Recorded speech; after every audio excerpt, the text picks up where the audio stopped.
Miss হবে না আপনার পছন্দের টিভি শো দেখুন জি5 অ্যাপে একদম free. Love marriage? Love marriage, হ্যাঁ। I am a Bengali, married to non Bengali. তাহলে তুই বাড়ির সবার হাত দেখছো, ছক দেখছো, নিজের বাড়ির বাস্তু সব ঠিকঠাক করে রেখেছো? না, অ্যাস্ট্রোলজি একদম। 5 বছর আগে কি মনে হলো, কিভাবে শুরু হলো? আমি আসলে একটা অ্যাস্ট্রোলজারের কাছে গেছিলাম এবং তিনি আমাকে আমার ছকটা দেখে বলেন যে তোমার যে ছকটা সেটা কিন্তু অ্যাস্ট্রোলজির জন্য খুব ভালো, তুমি যদি কখনো শেখো। তার আগে তুমি কিচ্ছু জানতে না? আমি কিছুই জানতাম না। তিনি আমাকে এত ভালোভাবে বোঝালেন যে আমি খুব অবাক হয়ে গেলাম যে এরকমও কেউ প্রেডিকশন করতে পারে। তো এই ব্যাপারটা আমার খুব ভালো লেগেছিল। প্রথমে আমি অ্যাস্ট্রোলজি নিয়ে পড়লাম, তারপরে বাস্তু, তারপরে আস্তে আস্তে নিউমেরোলজি এবং আস্তে আস্তে এখন জেমোলজিস্ট হয়ে গেছি। তো জেমোলজিস্ট হচ্ছে যারা জেমস্টোনকে টেস্টিং করে। হ্যাঁ, তো এই ব্যাপারটা যখন আমি পুরো পড়লাম খুব ভালো লাগলো। কতদিন ধরে পড়াশোনা করেছো? আমার পড়াশোনা মোটামুটি 2 বছর লেগেছে, মানে পুরোটা কমপ্লিট করতে, এবং তারপরে প্র্যাকটিস আমি 5 বছর ধরে করছি। ওকে, মানে 2 বছর পুরো হার্ডকোর পড়াশোনা করতে হয়েছে। হ্যাঁ, একদম। মানে তুমি ওনাকে বিশ্বাস করে পড়াশোনা শুরু করলে? একদম। এবং এখানে কিছু বাস্তু যন্ত্র এনেছি, যেমন এই যন্ত্রগুলো কিন্তু বাস্তু দোষ কাটানোর জন্য হয়। দিদি, তোমার জন্য আমি আজকে এই যন্ত্রটা তোমাকে দিতে চাই। কি করে বুঝছো আমার ঠিক লাগবে? এটা আমার জন্য সঠিক হবে? হ্যাঁ, এটা অ্যাকচুয়ালি শ্রী যন্ত্র, এটা ওয়েলথ প্রসপেরিটির জন্য, সেই জন্যই তোমাকে আমি এটা দিতে চাই, কারণ এটা সবার জন্য। রাইট, ঠিক আছে। এটা এখন নিচ্ছি, এবার নেওয়ার পরে আমি এটা নিয়ে তোমাকে 100টা প্রশ্ন করবো। Thank you so much.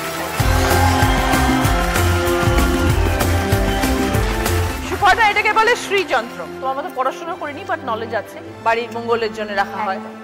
এটার কি কি গুণাবলী? বাস্তু মতে প্রত্যেকটা ডিরেকশন এক একটা প্ল্যানেটকে কন্ট্রোল করে।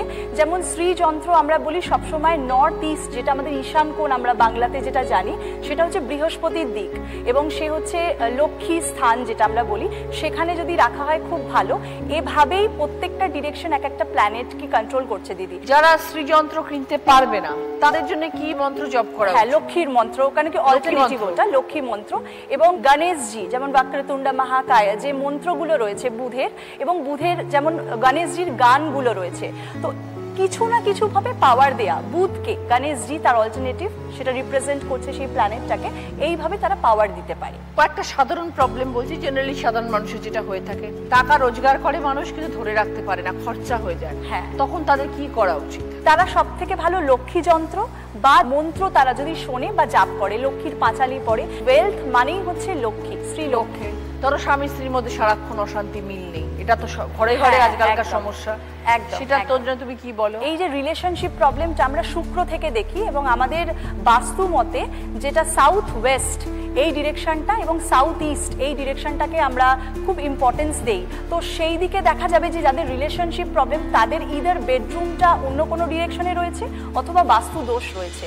তো সেটাকে আমরা পার্সোনালি কথা বলি, রিলেশনশিপের মধ্যে অনেক রকম সমস্যা হতে পারে, তো সেটা পার্সোনালাইজড ভাবে মানে কনসালটেশন করে কিন্তু সেটাকে সলভ করতে হবে। আরেকটা হচ্ছে সব থেকে যেটা ঘরে ঘরে আজকালকার দিনের সমস্যা, বাচ্চা পড়াশোনা করে না, মন নেই পড়াশোনা, একদম কনসেন্ট্রেশন। সেটা কি তোমার মনে হয় বাড়ির পরিবেশের জন্য সেটা এফেক্ট করে, নাকি শুধু বাস্তু নয়, তখন আমাকে হরোস্কোপ বিচার করতে হবে। যেমন চঞ্চলতাটা হচ্ছে চন্দ্রের জন্য, তো হতে পারে যে সেই বাচ্চাটার চন্দ্র নিচস্থ বা ডেবিলিয়েটেড, সেটা ছক বিচার করে তখন কিন্তু দেখা যায়।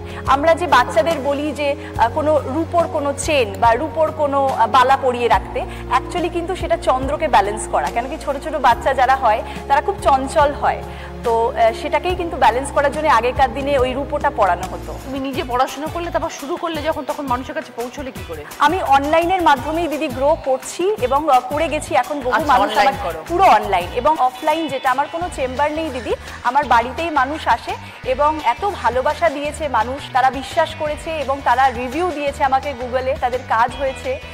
এইভাবেই আমি অনলাইনে, মানে তাদের সাথে তুমি অনলাইনেই কনসাল্ট করো? অনলাইনেই কনসাল্ট, তাদের প্রবলেমস বলে তুমি তাদের সাথে ইয়ে করো। কিন্তু বাস্তু কাজ করতে গেলে তোমাকে সশরীরে যেতে হয়। হ্যাঁ, বাস্তুর জন্য আমি ভিজিট করি না দিদি, আমার বাচ্চা খুব ছোট, 2 বছরের, তো সেই জন্য তাদের যে বাড়ির যে ম্যাপটা রয়েছে সেটা আমি বলে দিই তাদেরকে পাঠাতে, এবং সেই হিসেবে সেই অনুযায়ী তুমি বলে দাও। একদম। Very good. 5 বছরে কি রকম অভিজ্ঞতা অর্জন করেছো? খুব ভালো, এবং কিছু কিছু ক্রিটিক্যাল কেসেস যখন আমি সলভ করি, এরকম কোনো যেমন ধরুন মানে ডিভোর্স কেসেস থাকে, এবং তারপরে লাস্টে রেমিডিয়াল মেজারমেন্ট করার পরে তখন তারা আবার একসাথে হয়েছেন এবং তারা আজকে খুব উপকৃত।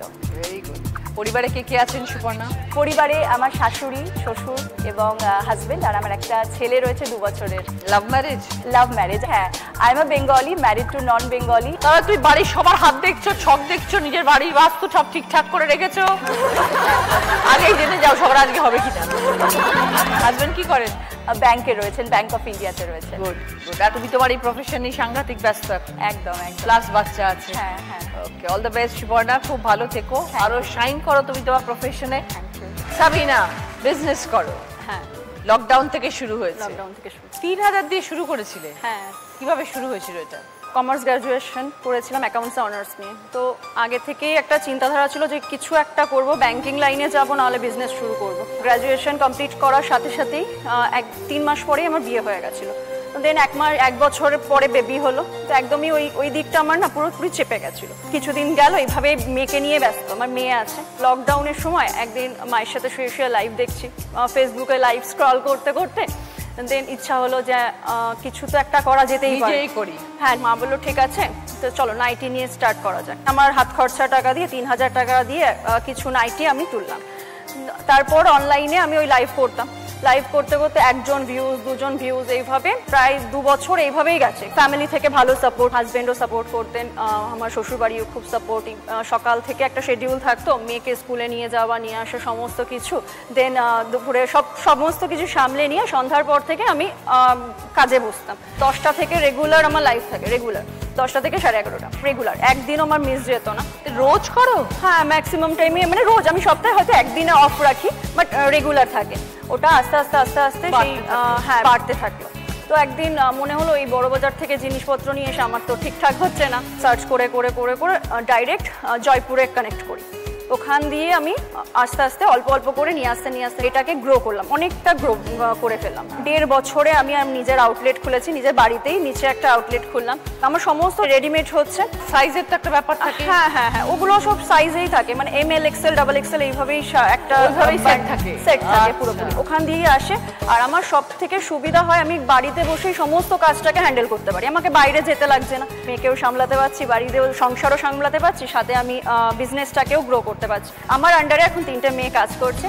ইভেন পার্সেলও বাড়ির থেকে সমস্ত কিছু ওরা রেডি করে দেয়, পার্সেলও বাড়ি থেকে নিয়ে যায়, সন্ধ্যাবেলা করে আসে, ও পার্সেল এসে নিয়ে চলে যায়। অল ওভার ইন্ডিয়াতে আমার সমস্ত ডেলিভারি করা হচ্ছে। ইভেন আমি যে হ্যান্ডওয়ার্কের কুর্তিগুলো, এগুলো এখন নিজেরই ম্যানুফ্যাকচারিং করা হচ্ছে, ওটাকে আস্তে আস্তে নিজের ব্র্যান্ডের মানে পরিণত করার চেষ্টা করছি। এখন তোমার ভিউজ কেমন সাবিনা? এখন ভিউজ দাঁড়ায় আমার লাইভের শেষে প্রায় 60K 70K এরকম ভিউজ চলে যায় রেগুলার লাইভে। এখন টার্নওভার কেমন? প্রায় 30 লাখ কাছাকাছি, 3000 থেকে 30 লাখে পরিণত করতে পেরেছি। সবটাই নিজে করছো? হ্যাঁ, সমস্ত কিছু। হাজবেন্ড জব করে, বিধাননগর কর্পোরেশনেও জব করে। খুব ভালো সাবিনা, নিজের তৈরি করা, নিজের তৈরি, মানে অল্প ছোট থেকে শুরু করে বড় হয়েছে এখন এতখানি। Wish you all the best. ভবিষ্যতে কি পরিকল্পনা নিজের? হ্যাঁ, আমার তো আউটলেট একটা আপাতত বাড়িতে আছে, যেহেতু মেয়ে ছোট, তো আমি চাইছি ওটাকে আরো 2-3টা আউটলেট করা, ইভেন ম্যানুফ্যাকচারটা নিজে করব, নিজের ব্র্যান্ড। হ্যাঁ হ্যাঁ, সামাইরা কালেকশন, আমার মেয়ের নাম সামাইরা, ওর থেকেই নাম দিয়েছি Samaira collection. Very good, all the best Sabina. Thank you so much. Zee five download করুন আর সব এপিসোড দেখুন একদম ফ্রি।